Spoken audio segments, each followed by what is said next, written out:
যাচাই তো করি না, কিন্তু যেটা সামনে দেখি সেটাই বলি। খারাপ লেগেছে কি, বারবার ওকে বলা হয়েছে তোমার লজ্জা করে না, তোমার বাবা তো মুরগি কাটে। মানে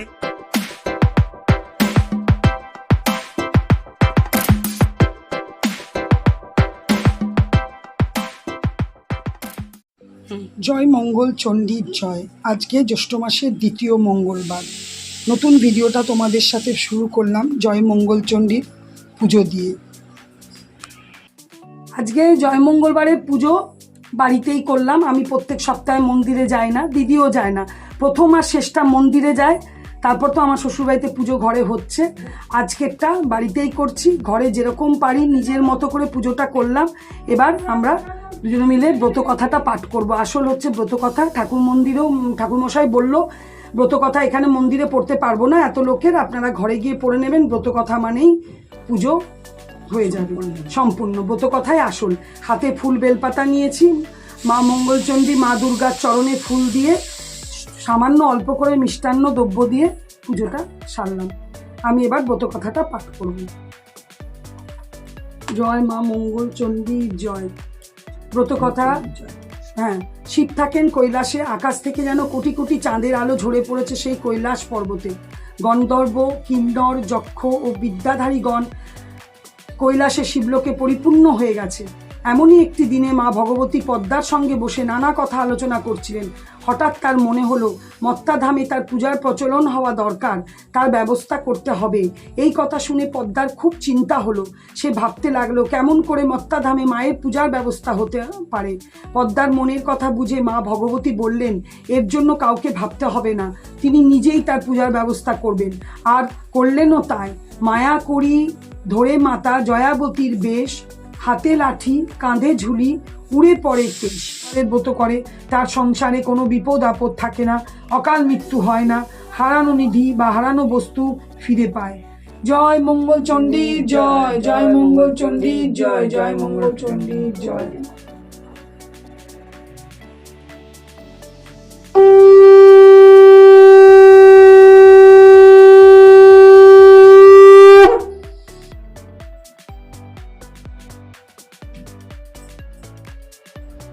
পুজো করে উঠলাম, প্রসাদ জল টল খেলাম আমি আর দিদি। খেয়ে এই দেখো বৌদি বানিয়েছে ভেন্ডি দিয়ে কুমড়ো দিয়ে আলু দিয়ে তরকারি আর paratha. Good morning and welcome back to my channel Shubhamita's lifestyle. আর আমি শুভমিতা বলছি। আশা করি তোমরা ভালো আছো। আমি বিন্দাস আছি, খুব ভালো আছি। বাইরে কথা বললেই ওই যে বলেছে গাড়ি গেল তখনই। যাই হোক, আজকে জয় মঙ্গলবারের সেকেন্ড মঙ্গলবার, সঙ্গে বজরংবলী পুজো। বজরংবলী পুজোটা এই বেলায় করিনি, ওই বেলায় করব। সকাল থেকে উঠে ফ্রেশ হয়ে সমস্ত পুজো আচ্ছা সমস্ত কিছু করলাম, ব্রত কথা পড়লাম, মাদের ঘরের পুজোও হলো। সব কিছু হয়ে টিফিন খেয়ে তোমাদের সাথে কথা বলছি। এখন বাজে প্রায় 12টা বাজতেই চললো। 12টা বাজেনি দেখলাম, 12টা বাজতেই চললো। তোমরা যে যেখান থেকে আমার ভিডিও দেখছো প্রত্যেককে জানাই অশেষ ধন্যবাদ। চলো আবার কি দিনটা আজকে কি করব। আজকে মঙ্গলবার, একা নয় দিদিও আছে সঙ্গে। তো দুজনে মিলে একসাথে করতে নিশ্চয়ই ভালো লাগে, কেন চিড়েমুড়ি খাওয়ার ব্যাপারটা দেখবে একা খুব একটা সবসময় ভালো লাগে না, কিন্তু একা করতেই হবে। সবসময় দোকা তুমি পাবেও বা কোথায়, কিন্তু যাই হোক চিড়েমুড়ি খাওয়া হবে। তো যা হবে তোমাদের সাথে অবশ্যই শেয়ার করব। চলো তাহলে এইটা হলো শুরু আর এটা হলো সারা। এটার আগের সপ্তাহে সাইডটা ভেঙেছিল, সেটা খরচা করে সারানো হলো ফালতু। এটা একবারে তখনই ফ্রেমটা চেঞ্জ করে নিলে ভালো হতো। এবারে আবার দেখছে এই দিকটা ভেঙে গেছে, তো দোকানদারের কাছে গেছিলো ছেলে, এই যে চেঞ্জ করে নিয়ে এসছি। ভালো হয়েছে বেশ, সামনেটা লাল, এই যে লাল আর পিছনে রেড অ্যান্ড ব্ল্যাক, খুব সুন্দর। এমন কিছু দামও নয়। ওর দামি চশমা আছে, এগুলো সবসময় ইউজ করে, নাহলে এমনি কোথাও এলে গেলে ডে নাইট যেটা সানগ্লাসের মতো পাওয়ার দেওয়া ওই চশমা আছে। দেখো আজকে তো দুপুরে আমাদের ফলাহার জানোই, চিড়ে দই মুড়ি, মুগ সেদ্ধ আলু দিয়ে, তারপরে কুমড়োর ভুতুড়ির বড়া, আম কলা আমুল দুধও একটুখানি নিই, বেশ মেখে খেতে ভালোই লাগে। আজকে আমি আর দিদি খাচ্ছি। গুড ইভিনিং, সন্ধে হয়ে গেছে। আজকে দেখানোর মতো কিছুই ছিল না। রান্নাবান্না বৌদি যা করেছে, খাওয়া দাওয়া হয়েছে। আজকে তো বৌদি মঙ্গলবার বলে বৌদিরও নিরামিষ। এখানে দেখো আমার বজরংবলী পুজো করা, গোপালকে দুধ দেওয়া, সব কিছু করা হয়ে গেল। সন্ধ্যেবেলায় তারপরে বসে বসে চাপ, বিভৎস গরম ধারণার বাইরে, মানে লিমিটলেস গরম। কুলার ফুলার কিচ্ছু ঘরে কাজ করছে না। তো দাদা নিয়ে এসেছিলো লস্যি, এই দেখো। আর সন্ধ্যেবেলায় বসে বসে আমরা খাচ্ছি। এটা বেশ ঠান্ডা, ভালোই লাগে, পেটটা বেশ ঠান্ডা করে। আজকে কিছুই সেরকম অ্যাক্টিভিটি ছিল না ভিডিওতে দেখানোর মতো। একবারে চলে এসেছি ডিনারে। এই দেখো ছেলে খাচ্ছে। এখানে বৌদি বানিয়েছে পনির আলুর তরকারি আর লুচি, আজকে মঙ্গলবার বলে। তবে এত গরমে সত্যি লুচি খাওয়াটা খুবই মুশকিল, কিন্তু আজকের দিনে আমরা তো লুচি পরোটাই খাই, রুটি খাই না। এখানে আমার খাবার নিয়েছি। এদিকে বৌদি দেখো লুচি ভাজছে। গরমে সত্যি কথা খুবই কষ্ট, মানে কিছু বলার নেই। খাবারও করতে হবে আর রান্নাঘরেও যেতে হবে। রান্নাঘরে যারা থাকে যায় তারাই বোঝে যে রান্নাঘরের কি কষ্ট। এই দেখো এখানে দিদিও খাচ্ছে। অন্ধকার ঘর, কেন জানো তো, লাইট জেলে রাখলে যেন মনে হচ্ছে ঘরটা আরও গরম হয়ে যাচ্ছে, সেজন্যে লাইট বন্ধ করা আছে। অস্বাভাবিক গরম, ধারণা করা যায় না, মানে চিন্তাই করা যায় না। নেক্সট লেভেলের গরম, মানে আনচান করছে সবার শরীর একদম। যাই হোক, শুতে যাব এবার। আবার কি রাত অনেক কি হলো। একটা আমি কিছু জনের ভিডিও দেখি, ভালো লাগে বলেই দেখি, বড় বড় ইউটিউবার। তাদের সম্বন্ধে যখন খুবই খারাপ, যখন এক্সট্রিম লেভেলের হয়, তখন আমার মনে হয় যেন যারা দেখে না তারাও জানুক, আর এগুলো জেনে রাখা খুব ভালো। তোমরা অনেকেই দেখো, জানো অবশ্যই। সেন্সেশন হচ্ছে ওর আরেকটা পরিচয়, হচ্ছে পম্পি ভিডিও। ওর আরেকটা পরিচয় হচ্ছে ও ইনসাইড আউট সৌহার্দ্য নিজের ভুল। আজ দুদিন ধরে ওর ভিডিও দেখছি, মানে আমার সত্যি কথা সবসময় ওর ভিডিও দেখা হয় না, কিন্তু দুদিন ধরে একটা জিনিস লক্ষ্য করছি। কোনো মহিলা ওনাকে ফোন করছে, পম্পিকে ফোন করে অকথ্য ভাষায় অপমান করছে। শুধু পম্পিকে করতো, ঠিক আছে, চলো ইউটিউবার মধ্যে শত্রুতা হয়, তারপরে এদিকে শত্রুতা হয়, ওদিকে শত্রুতা হয়, ঠিক আছে, মানা যায়।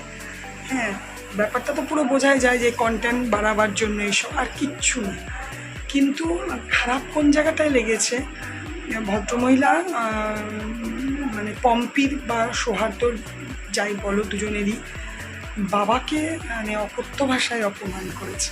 বাবাকে, ওর বাবা আজকে সব ওদের বিশাল অবস্থা, কিন্তু ওর বাবার কাজকে নিয়ে অপমান করেছে। সেটা কি করে করে মানুষ?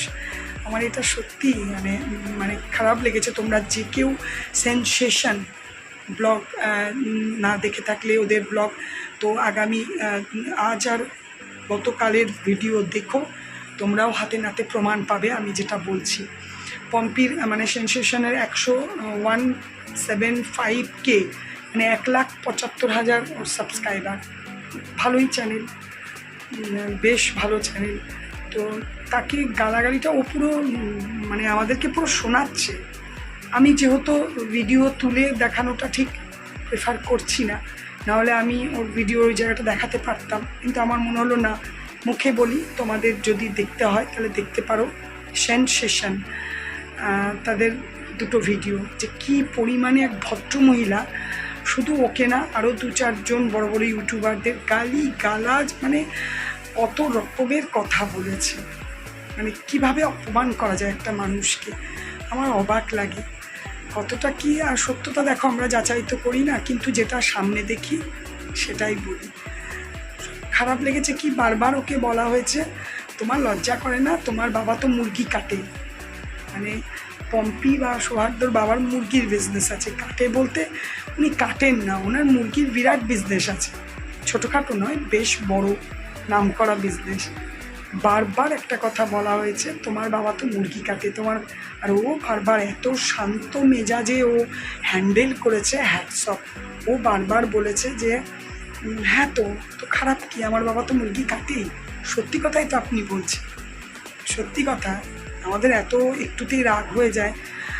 আমি ওই জায়গাটায় থাকলে জানি না কি হতো।